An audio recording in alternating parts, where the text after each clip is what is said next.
San masaya. Oh my gosh! Tinignan ako ni Crush! Paano? May muta ka oh. Minsan masakit.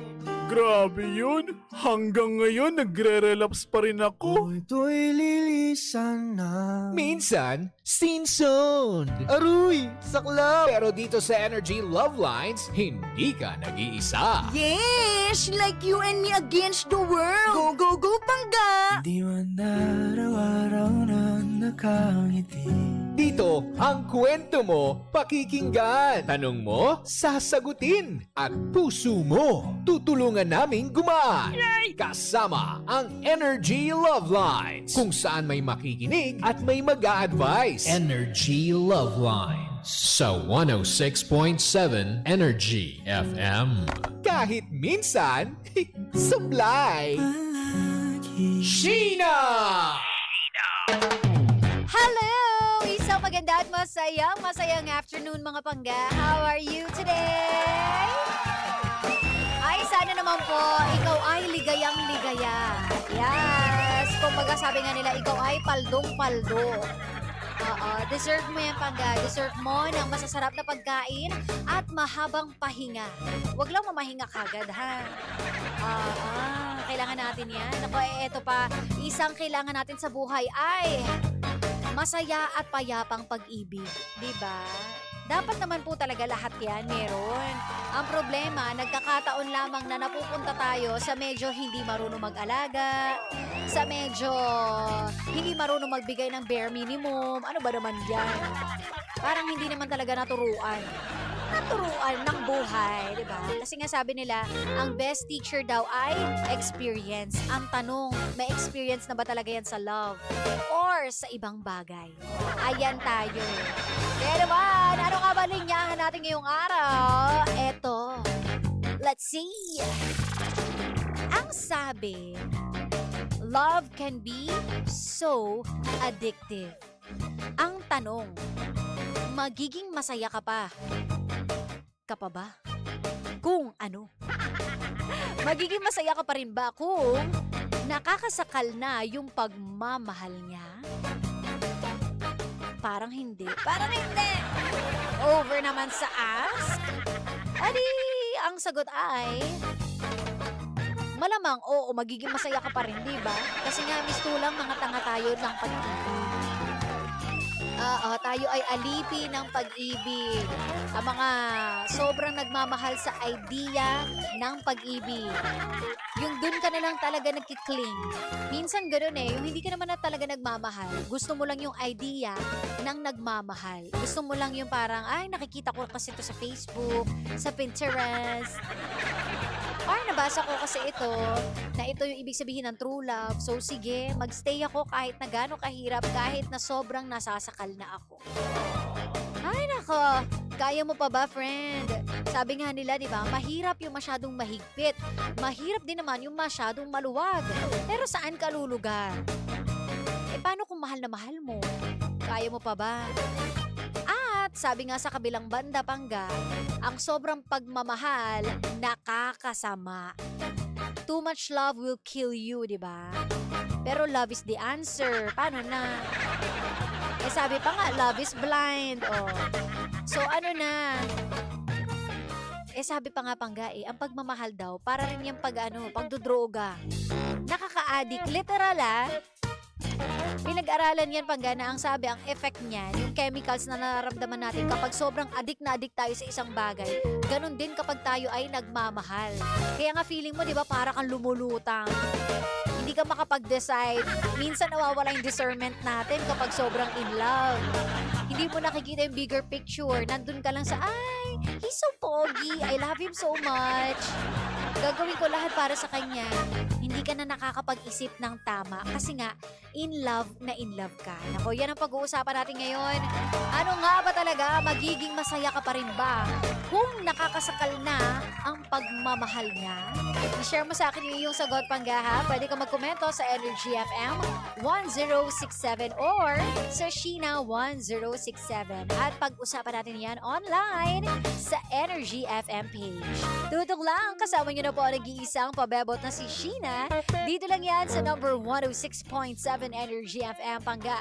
Huwag mong sabihin radyo, sabihin mo energy.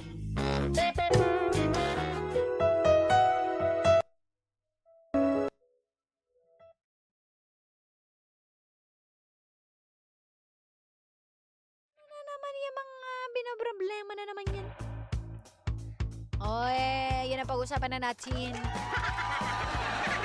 Kamusta naman ang lahat? Kayo ba ay nagmamahal pa rin?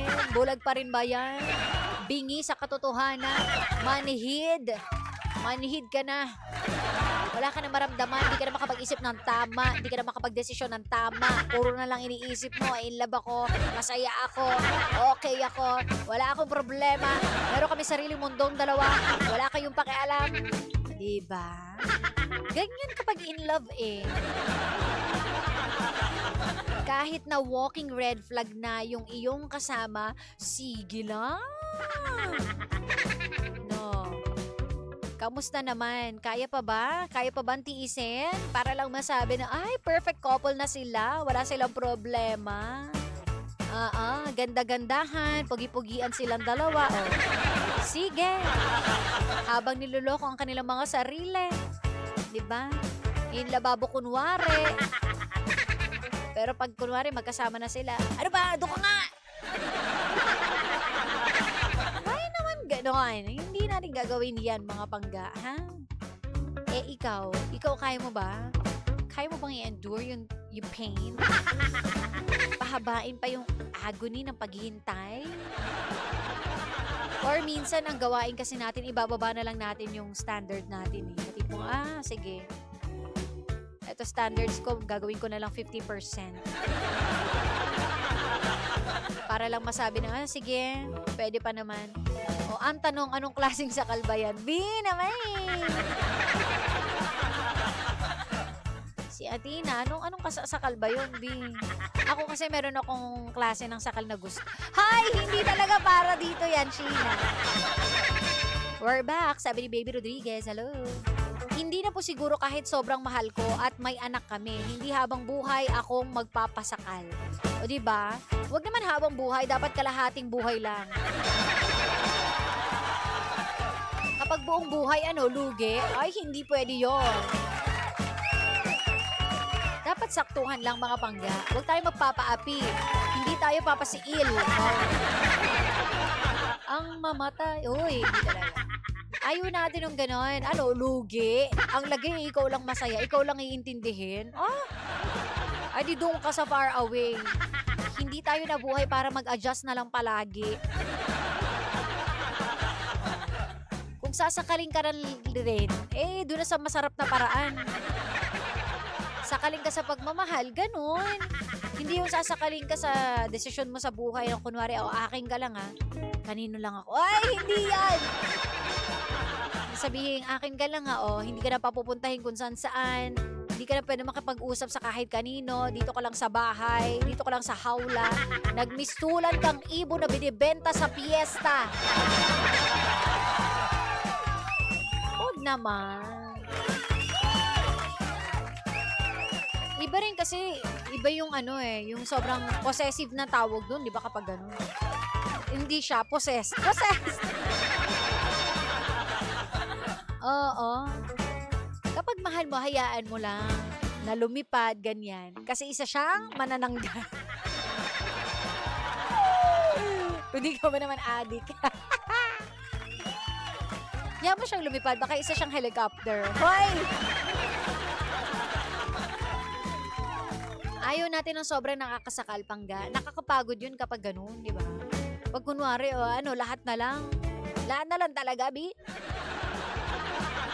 Meron kasing healthy lang, pangga, na kunwari pag-update. Yung healthy yan lang na, kamusta ka na, dito na ako. Tapos, hindi yung, umihinga ka pa ba? Ilan na lang yung oxygen level mo. Wow. Pati ata arteries mo, bibilangin niya, tingnan natin. Kita na ba, bakas na ba sa mukha mo? Kamusta yung blood flow? Okay ba yung blood circulation ng iyong katawan? Kamusta na? Tingnan nga natin. Okay. Sige, stable naman. Pati yung mga diastolic, systolic, ganyan. Titingnan pa blood pressure. Diyos ko, hindi naman tayo aabot sa ganun, friend, ha? Medyo sobra na yon. Kaya kung ako sa inyo, kapag may mga ganyan na nananakal na, kausapin ninyo na matino. Baka naman pwedeng madaan pa sa matinong usapan, di ba? Kausapin nyo na, huy, okay ka lang?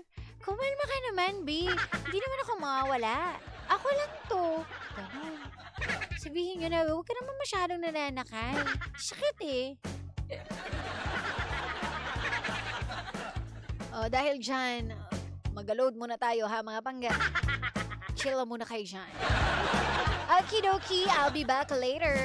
So pansamatagal, enjoy ko muna sa ating tugtugan. Kasama niyo pa rin po nag-iisang pabebe, pabebot. That's me. Sheena, baby. Dito lang yan sa number 106.7 Energy FM. Pangga, huwag mong sabihin radyo, sabihin mo ang hinhin. Charis. Energy, bye!